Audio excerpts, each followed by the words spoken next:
Paris is a stunning city to visit and one of my all-time favourites. However, did you know that less than 2 hours away is the city of Strasbourg, which is equally as impressive, and it's also a great place to visit.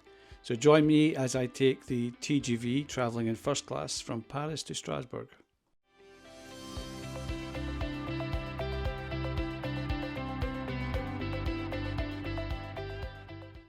We started our journey from Gare de l'Est station in Paris, and the particular train that we took, the journey time was 1 hour 45. This does vary depending on the time of day you travel. There are multiple departures. In terms of the cost difference between first class and standard, this can really vary. For example, if all standard seats are sold, you often get good deals in first. So normally first, and it was a case for us, is more expensive. Personally, I find booking ahead in as much as you can and also being flexible with your departure times is often the best way to try and find a really good deal. You don't get access to any lounge at the train station if you're travelling on a standard first class ticket. So after finding the platform our train was departing from, we just did a small queue here, just a standard ticket check before getting access to the platform. And then it was onto the platform to find our designated carriage and then on board find our pre-booked seats. In terms of the layout of the seats inside the train, similar to aircraft, there's lots of different variations. So I'll just show the one that we had for this particular journey, and I'll try to show the differences that you get between first class and standard. You will see when we pass through this door, the train isn't that busy. It did get a bit busier before we departed, but it certainly wasn't fully booked. Then we got underway with an on-time departure and starting our journey over to Strasbourg. As I mentioned at the start, our journey was 1 hour 45 minutes and it's an express service with no stops. And it's a bit faster than the trains I'm used to in the UK. You can see here we get up to I think 305 kilometres per hour.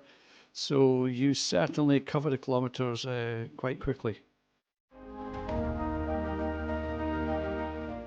So what's it like on board? Well, firstly, you have no issues with storing your luggage. You have these luggage racks at the ends of the carriages, a couple of different styles, and you also have really good overseat storage as well. Finding the seats that we pre-booked wasn't a problem. You can see here the seats are all numbered. The seats that we chose were a group of 4 with a table in the middle. We just wanted a table. We had some snacks, wanted to watch stuff on the iPad, for example.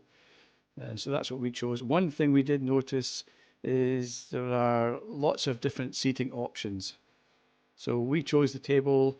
You can see here there's another 2 seats over there. So it's instead of a group of 4, it's just a group of 2, but they still have the table. So that'll be really nice for a couple traveling. Here you can see there's a different configuration. They don't have a table. And then you have the single sort of airline style seats as well. The single seats, they have a pull-down table in the seat back in front of them, and they also have a footrest. Each seat has a European-style power outlet. Effectively, what you're paying for with first class is extra legroom and an extra choice of seats. All of the seats are wider than standard class. They also recline, but you can still see, even with that extra legroom, when there is somebody sitting opposite, it's still a challenge sometimes to avoid kicking their feet. As I mentioned, this is how you recline the seat. I didn't really use the seat recline much. It wasn't great. It wasn't a massive recline, but yeah, it's there if it's something you'd like to use. You also have individual reading lights over your shoulder. And this is what the seating looks like in the standard class compared to the much wider first class seats. All passengers get free Wi-Fi on board. No complimentary food or drink is included in your first class ticket, so they did have this small buffet car with mostly some snacks, some hot drinks, cold drinks, and there was this small sort of area here where you could eat these if you didn't want to eat them back at your seat. The onboard toilets were clean, they were wheelchair friendly, they also had the baby changing area. And then almost 400 kilometres later, in an hour and 45 minutes, we arrived in Strasbourg. I really do hope you've enjoyed this short video. If you have, please consider hitting a thumbs up and hit like. Also hit the bell icon so you subscribe to my channel and don't miss any of my future content. Thank you very much for watching, and hopefully I'll see you in the next one.